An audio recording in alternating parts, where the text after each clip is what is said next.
Karena kelompok sasaran paling rawan di masyarakat, paling rawan terhadap bencana di masyarakat adalah anak.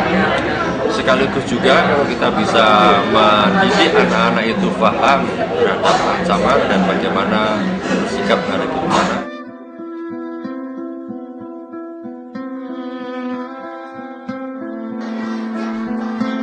Maka kita melaksanakan program kesiapsiagaan bagi anak-anak dalam menghadapi bencana.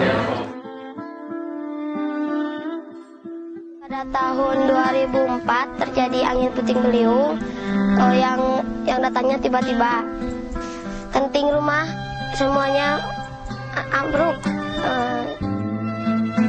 Mengurangi kematian pada anak juga termasuk pada bagaimana mereka selamat dari bencana. Pendidikan bencana bagi anak-anak yang terstruktur rapi secara melembaga di sekolah merupakan sebuah kebutuhan. Terus ayat CDAST, api jadi terang, bencana banjir, longsor, gempa, belajar gunung api, bagaimana terjadi tsunami, gunung meletus, angin ribut, dan lain-lain.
Karena korban bencana itu kan selalu mereka yang dalam posisi terlemah.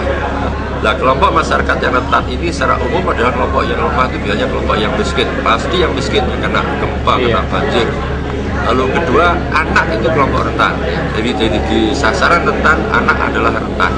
Karena kelompok sasaran paling rawan di masyarakat, paling rawan terhadap bencana di masyarakat adalah anak.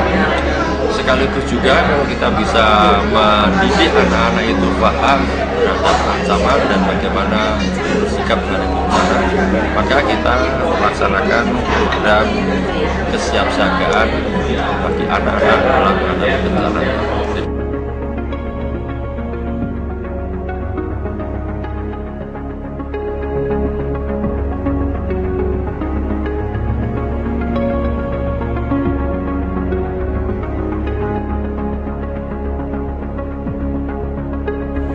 Kalau ada satu sekolah yang memuat tentang pendidikan siaga bencana karena memang merasa bahwa daerahnya rawan terhadap bencana, saya kira itu sangat sesuai dengan kurikulum tingkat satuan pendidikan itu sendiri. Oleh karena itu, tinggal tergantung bagaimana kebijakan kepala sekolahnya, bagaimana kemauan dan kemampuan gurunya untuk bagaimana membelajarkan pendidikan siaga bencana itu sendiri. Jadi tidak ada masalah sebenarnya pendidikan siaga bencana dimasukkan ke dalam pembelajaran. Hanya konteksnya, ada yang dimasukkan menjadi mulok, muatan lokal, itu kalau memang daerah itu sangat rawan terhadap bencana dan pemerintah daerah tersebut mewajibkan pendidikan siaga bencana menjadi muatan daerah itu sendiri. Sehingga setiap sekolah diwajibkan membelajarkan mulok tentang pendidikan siaga bencana.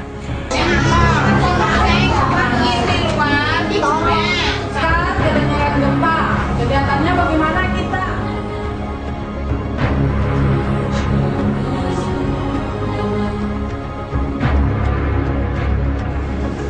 pelajaran LKS tentang bencana itu sudah termasuk dalam pelajaran ya mata pelajaran IPA ya, Ibu tengok tuh IPA sudah tuh masuk juga dengan IPS, kemudian ya masuk juga ya, ke dalam bidang studi agama ya, karena di sana ada merangkai huruf Arab. Memang anak belum bisa merangkai huruf Arab, tapi ya kita ajarkan sedikit-sedikit. Anak-anak cukup senang mengerjakan LKS tersebut karena di dalamnya banyak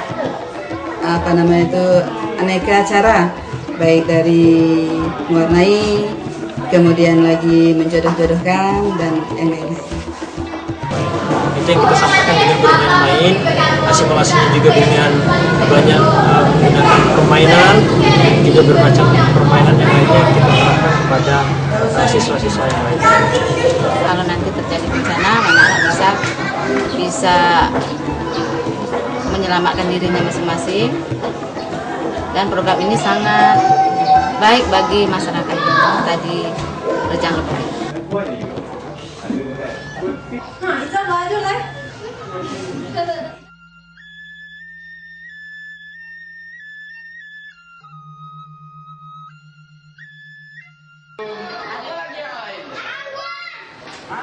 Materi pendidikan bencana yang didesain dengan baik di sekolah yang sudah mereka dapatkan diajarkan oleh guru di sekolah, juga di komunitas kita desain itu workshop anak juga yang seminggu sekali bertemu dengan anak-anak komunitas atau anak-anak yang ada di desa setempat.